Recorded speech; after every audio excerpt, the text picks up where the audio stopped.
Antes do vídeo começar, se puderem deixar o like e se inscreverem no canal, eu agradeço.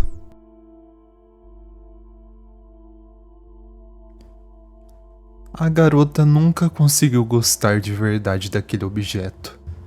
Mesmo que tenha sido o último presente de sua avó, bastava olhar para aquele sorriso pintado sob a madeira para se sentir encurralada, ansiosa.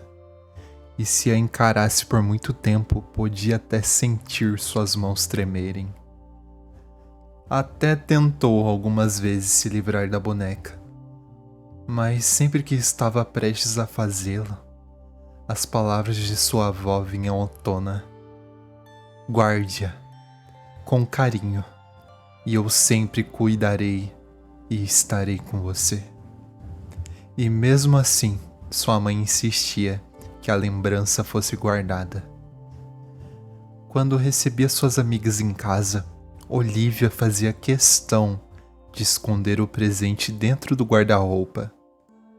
Apenas algumas delas, as mais aventureiras e ousadas, acabavam conseguindo ver as feições em tinta e as articulações da boneca, e todas elas ficavam encantadas, sem sentir nenhum pingo de desconforto de sua dona.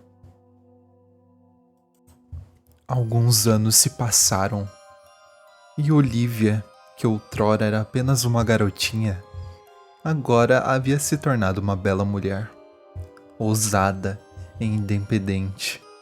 Suas mechas de cabelo tingidas de azul refletiam muito bem isso. Nessa transição, deixara tudo de sua infância para trás para morar em uma casa na cidade. Ou quase tudo.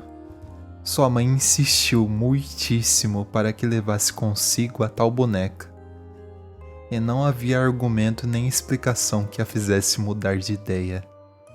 E com isso, logo o objeto estava lá, sob a cômoda, o mesmo sorriso, a mesma aparência.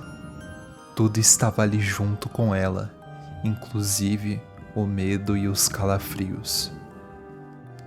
Mas, como dito antes, Olivia tinha mudado e não conseguia mais viver à sombra de um medo tão irracional. Porém, diferente do que acontece naturalmente, a apreensão da garota não cedeu lugar à calmaria, mas sim à raiva, tão devastadora e acumulada que Olivia passou a maltratar a boneca. Afinal, sua avó havia morrido há muito tempo e com toda certeza não se importaria com o que iria fazer. Nos primeiros dias, apenas xingou o objeto. Ofensas bobas.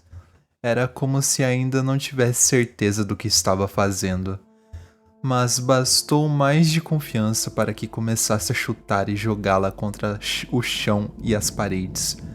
Mas até isso só serviu para inflamar ainda mais a raiva da garota, porque qualquer brinquedo fosse tratado assim, até os mais resistentes apresentariam algum arranhado, mas aquela maldita boneca não, continuava perfeita.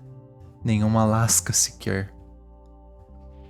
Era a hora de pôr um fim naquilo. Algumas pessoas que passavam na rua olhavam com estranheza a cena que se desenvolvia naquele quintal. Mas a garota se sentia satisfeita. Ver aquela boneca ser reduzida a toras carbonizadas era gratificante. E quanto mais o fogo queimava, mais Olivia se sentia liberta, e ela só saiu de lá quando não havia nada mais a ser consumido. Essa seria a primeira vez em tanto tempo que dormiria em paz. Porém, durante a madrugada, uma sensação de nervosismo atrapalhou os sonhos da garota, de maneira tão repentina que ela precisou respirar profundamente várias vezes para que seus batimentos se acalmassem. Ela nem está mais aqui, disse para si mesma, e mal terminou a frase quando se ouviu um barulho na casa. Um baque no chão que ecoou até os ouvidos de Olivia. Não sabia o porquê, mas isso foi o suficiente para que um enorme arrepio percorresse sua espinha. E logo em seguida, outro barulho foi ouvido, dessa vez mais suave, como um passo, e depois outro, e mais outro. Poderia ser alguma coisa boba, um animal sorrateiro, mas isso não acalmava nem um pouco a garota. Seu corpo sentia um medo cada vez maior, suas mãos tremiam e seu coração batia tão rápido que quase podia ser ouvido. Sob a luz do abajur, ela procurava o que poderia ser, mas a escuridão, além da porta de seu quarto, não revelava o dono dos passos que ficavam mais próximos. Olivia se encolheu na cama, assim como faria uma criança. O barulho cessou, mas ela sabia que o que quer que fosse que estava ali, à espreita, podia sentir seu olhar tão ameaçador e cruel. Não teve coragem de levantar. Ao invés disso, ligou a lanterna do celular e apontou de uma vez para a porta. Nada. Sua respiração estava pesada. Talvez fosse algo de sua cabeça. Se acalmou com um gole de água. Sempre deixava um copo na cômoda. Foi quando sentiu algo tocar seu rosto. Fio e suave. Seus dedos se esfregaram no local e ficaram negros. Olhou atentamente. Era fuligem. Mas nem fazia sentido. De onde que veio? Foi quando a imagem de horas antes lhe invadiu a mente.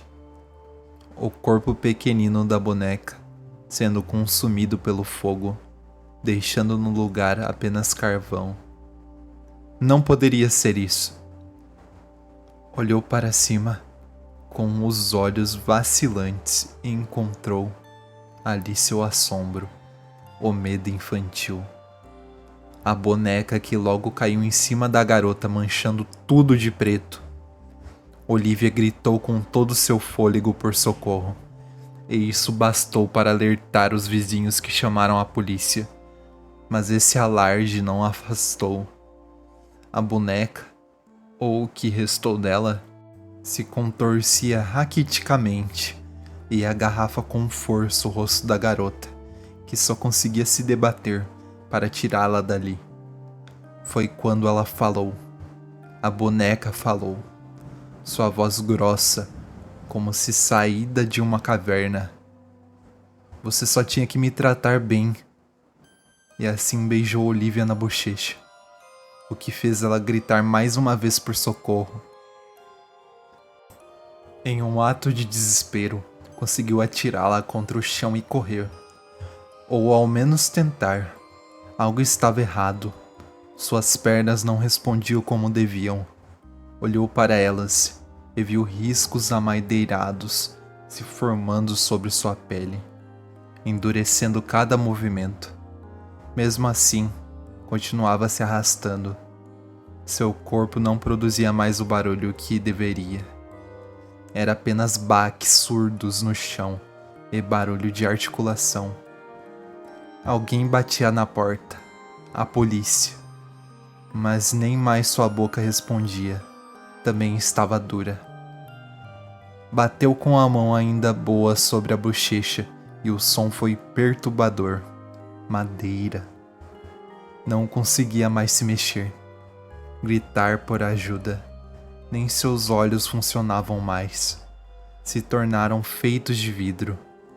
A última coisa que viu foi a boneca sorrir.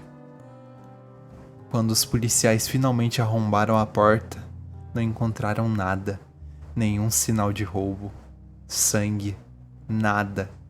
Os cômodos pareciam em ordem, no quarto a mesma coisa, tudo no lugar, cama arrumada, inclusive a boneca de cabelos azulados em cima da cômoda. Mas, estranhamente, a dona da casa não estava lá.